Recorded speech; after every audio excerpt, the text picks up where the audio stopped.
Adventures North is brought to you in part by Lund Boats, Mercury Outboards, and Tourism Quebec. Welcome to Adventures North. I'm your host, Steve McInnes. On this adventure, we're taking you with us on a really special road trip to the Red Lake Touring Region, located in northwestern Ontario, Canada. It's not very often that we cover locations that can be reached by a paved highway, but since we've discovered this spectacular drive through the wilderness, we can't get enough of it. There are thousands of square miles to explore, ranging from roadside waters along the way to remote fly-in-only sections of this huge wilderness area. There's great campsites at lakeside parks, drive-in and fly-in fishing lodges, fabulous summer festivals, friendly communities, plus legendary fishing, waterfowl, and big game hunting. This is Drive to Adventure in the Great Outdoors at its best. Your journey begins in Vermilion Bay at the junction of Highway number 17 and Highway number 105. As you travel north on scenic number 105, sit back and enjoy the relaxing drive from your front row seat to the natural beauty of this special part of the world. See the many shades of green, beautiful lakes and streams, and the spectacular scenery in the heart of the Canadian Shield. As you wind your way northward through the hilly terrain, the view is an ever-changing scene characterized by a labyrinth of water, thick forests, and rugged granite rock. This 120-mile stretch of road is the most northerly paved highway in Ontario, providing access to some of the province's best fishing lodges, resorts, and recreational areas. Throughout the trip through this wilderness, you have a real chance of observing some of the many species of wildlife that call this home. The region boasts one of the highest concentrations of moose found anywhere. There's white-tailed deer, fox and wolves, black bears, a multitude of waterfowl, and other birds including raptors like bald eagles, hawks, and osprey, as well as upland game birds like the spruce grouse and the ruffed grouse. It's remarkable how much wildlife there is all around you. Although there are no guarantees when it comes to observing wildlife, a trip down this road is about as close as you can get.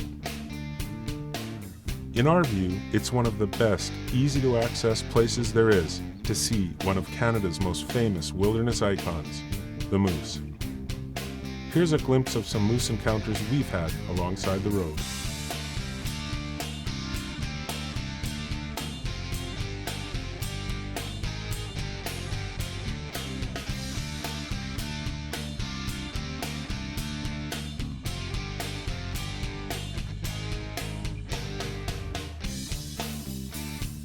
The first town in the Red Lake Touring Region is Ear Falls, the bald eagle capital of North America. In the late 1920s, a power dam was built at Ear Falls, providing the electricity to develop the mines in nearby Red Lake and allowing control of flooding along the English River system, including Lac Seul. When the road reached Ear Falls in 1947, it brought with it adventurous tourists eager to experience the untouched wilderness.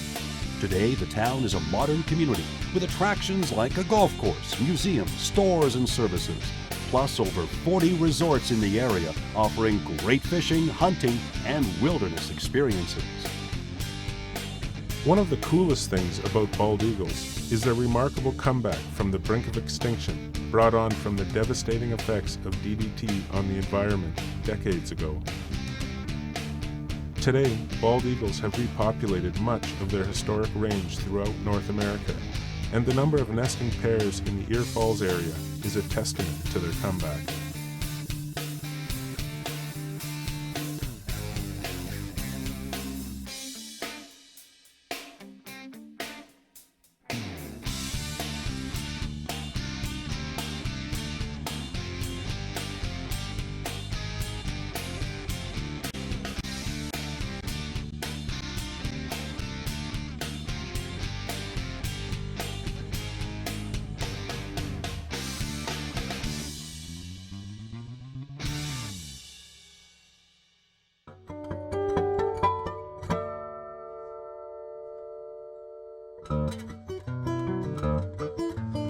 Brought to you in part by Mercury Outboards.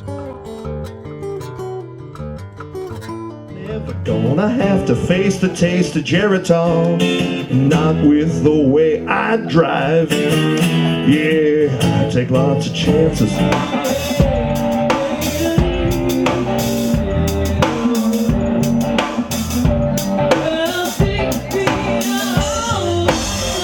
It's in the middle of the Precambrian Shield. It's rugged. We've got fresh river water to swim in. We can swim in front of main stage.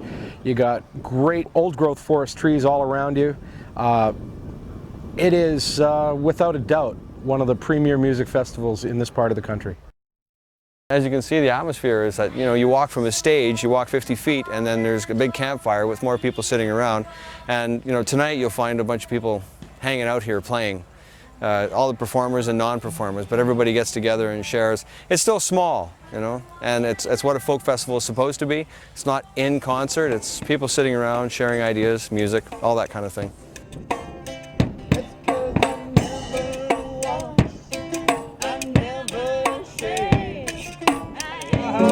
Up above, the northern lights are like a burning shrub, and I've been dreaming of falling from this land. Don't get me wrong, she's much more than this song. Don't get me wrong. If you could dance, it's like flowers in the rain. If you could awaken in the haze, bone train, riding on bone train.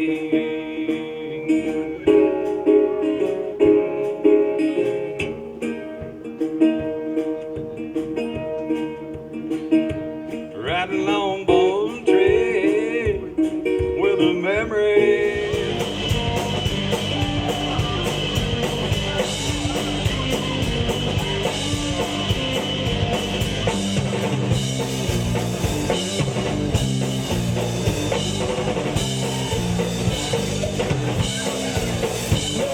The artists come from all over North America, and they're rock bands, they're blues bands, they're Celtic musicians, they're fiddlers, they're singer-songwriters, and they're young kids on their first gig, and they're old veterans entertaining an audience, and it's just an amazing experience to enjoy. Chenier Falls. It's about as far north as I've ever played. It's beautiful.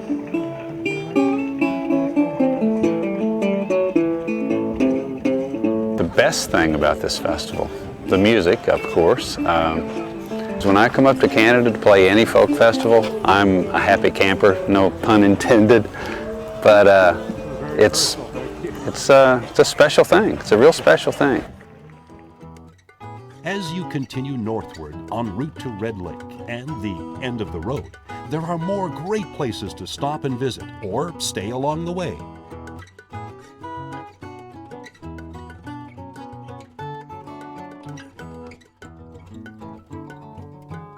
A little further along the road is the Griffith Mine site. The rehabilitated iron ore mine is now a blossoming nature area and wildlife habitat with a beautiful lake and a maze of roads and hiking trails you can use to get around the large area.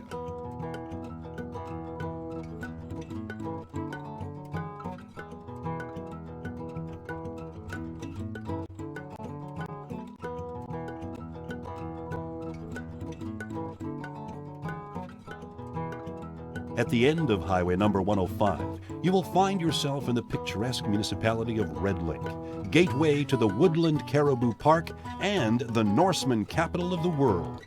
It really is the end of the road and the jumping off point for all types of outdoor adventures.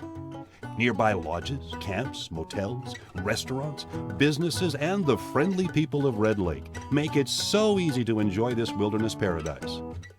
Charter a float plane for an aerial tour, hike the Millennium Trail, check out the northernmost golf course in Ontario, hire a guide, or rent a boat and take in the beauty of Red Lake from the water.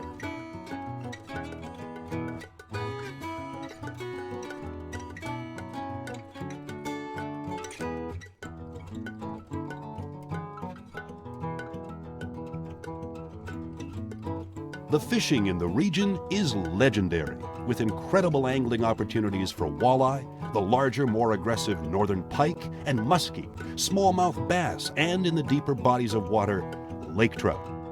From roadside boat launches to drive-in lodges to remote fly-in resorts and outposts, there are a lot of options for anglers. The quality of fishing in places like Lac Seul and the English River system, Packwash Lake, Red Lake, Gull Rock Lake, and throughout the Woodland Caribou Park cannot be understated. Local fishing tournaments attract some of the top professional anglers in North America who come to experience the extraordinary fishery. Good fish, a lot of big fish. And most of them are going back in the lake too. That's what's neat about it.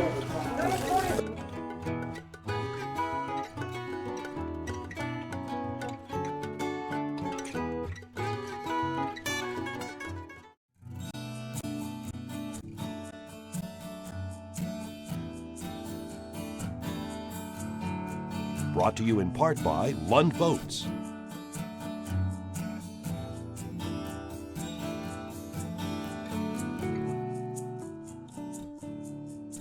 Take in the history and culture of Red Lake through the recently opened Heritage Center. Interpretive displays cover the local gold mining industry, the fur trade, and local First Nations themes and artifacts. There are displays on aviation in the north and the history of logging, freight hauling, and development in the region. Basically, these are 24 calendars that were collected by Frank Reed, who was a local here. He lived in Koshner, and he was a company store manager for the Hudson Bay Company for a year. And he collected all these beautiful calendars, and his son Graham donated them to us, and we decided to make an exhibit out of it and put them all up. Norval Norriso is an artist here with a bit of a local connection. He lived and worked here for a number of years, and he's, I don't know, I guess you could say he sort of started his art here. He would just draw and paint and, you know, sell his art to anybody who'd look at it. And we've got some images down here of examples, and these are actually from local residents. So it's sort of a private collection. It's pretty amazing the number of people that actually have Norriso art here. You'll probably recognize this style of art. It's woodland art, and it's very popular throughout Canada.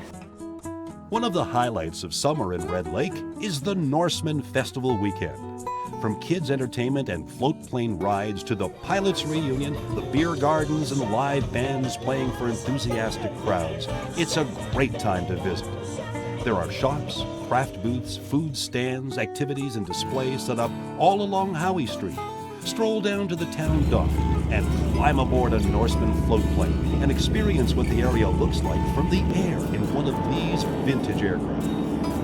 Sunday marks the finals of the Norseman Games with unique crowd pleasers like the famous float pumping competition. And the highlight of the festival, the Norseman Float Plane Parade and Flyby. The roar of radial engines and the final low-altitude flyby and wing dips is a scene reminiscent of the World War II era squadron. These classic aircraft are still commercially operating and have played an important role in the history of Red Lake, as well as Canadian aviation. If I can have your attention for just a couple seconds there, before you do too much visiting. Everybody's got seatbelts. Please wear them at all times during the flight. It can be pretty rough and choppy, especially on the lake here in Portsmouth. We have emergency briefing cards, sick bags, and life jackets in the back. You open these back doors just by lifting the handle up or down to open the door. 2 exits up front where we're sitting to open this up. Somebody can sit up front if you want. That's the best you can do. Not many machines that were built 70 years ago are still in operation today. Remarkably, these historic Norseman aircraft have been in continuous commercial operation since about 1937. The first one was built in 1935, and after a few years of refinements and additions, like a more powerful 600 horsepower engine, the Norseman Mark IVs and later Mark VIs started rolling off the assembly line. The Royal Canadian Air Force had a fleet of 79 Mark IVs by May 1940. Out of a total of 903 of the aircraft made, 750 of them were the popular Mark VI model, built between 1943 and 1959. The original cost of a brand new Norseman was $23,500, which is just a small fraction of the cost of owning and operating one of these classics today. The Norseman was the first aircraft specifically designed for flying in the Canadian wilderness, and it was also the first aircraft designed with flaps. As these airplanes spread out across Canada's bush country, they opened up access to the previously unreachable northern and wilderness areas. It's hard to imagine a plane built with Sitka spruce frame wings and covered with a cotton fabric would change and influence aviation as it has, and last like it has. The Norseman is perfectly suited to transport in the bush. They can haul a big load, they're rugged, easy to repair, and quickly adaptable to wheels, skis, or floats. Despite its roots as the quintessential Canadian bush plane, the Norseman was also used in military, freight, and civilian operations in 56 countries around the world. Today, more Norsemans have survived in northwestern Ontario than anywhere else, and the planes still play an integral part in the movement of goods and services to the inaccessible wilderness beyond the reach of roads.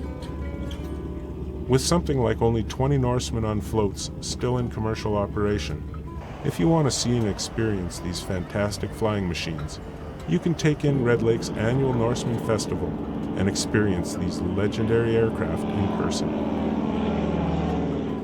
There's nothing like it We anywhere go to all else in the world. kinds of air shows all over the Western Canada, and the Norseman Festival happens to be a very distinct one because of the type of aircraft and the fact that they're getting to be very rare in Canada.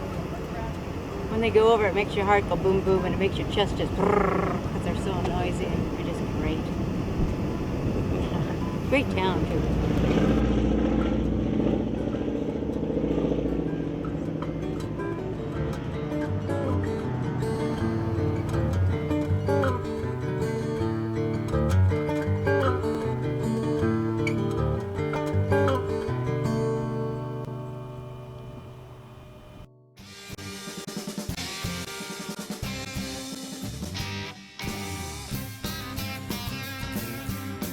Closed captioning of this program provided in part by the Red Lake Touring Region. Red Lake is the access point for flying into the Woodland Caribou Park. The park is vast, with thousands of square miles of totally pristine wilderness. It's part of the largest tract of natural boreal forest left on the continent. With roughly 1,000 visitors per year in the park, it's one of Canada's least visited but most spectacular wilderness parks. We're bringing information to our local folks and our visitors while they're visiting the Norseman Festival. So we're just providing information on woodland caribou and other Ontario parks locally, and the museum park merchandise as well. So we're having a great weekend here. Tell us a little bit about the Woodland Caribou Park. Similar to what you would expect to find at Quetico, except that what I often hear is that it's Quetico 50 years ago. We have less than 1,000 paddlers visiting the park for a park of a similar size as Quetico. Wilderness, canoe, camping, that's what the park is about. 1.2 million acres, so lots of available room, a lot of solitude, and it's worth the extra few miles to get up here or to visit the park. Say about 80% are from the Midwest states, and then we have some about 5% are foreign, Switzerland, Germany, England. We have some folks from England, and then the rest of Canada as well. My husband is coming along. He's been canoeing for 40-some years. And then we have our friend Linda, who is from Bremerton, Washington, and a frequent canoeing partner of ours. And our friend Haynes from Canoe, Georgia, outside of Atlanta. That's our crew. Well, let's see, getting out of the Georgia heat and getting into some good Canadian weather up here. Looking forward to fish. We don't get fish like this down in Georgia. And paddling. Paddling's my life. Love it. This is going to be a great time. Lots of fish, lots of blueberries, lots of cranberries, lots of paddling. There is so much more to see and do in the region. Drive the 105 and see the wilderness. Spot a moose, cast for a lunker, fly in a float plane, rent a cabin or a room, breathe fresh air, dance under the stars at a festival, enjoy clean, unpolluted lakes, or fly into the Woodland Caribou Park and paddle the remote wilderness for a week. As you leave Red Lake and head down the 105 highway towards home, you still have a few hours of adventure ahead. Besides the guarantee of great scenery along the way, each trip on the 105 has the potential to serve up your next great wildlife encounter or the perfect light on a picturesque spot for your last few photographs. If the area, facilities, events, and people have the same effect on you as they've had on us, you'll be returning again to drive the 105.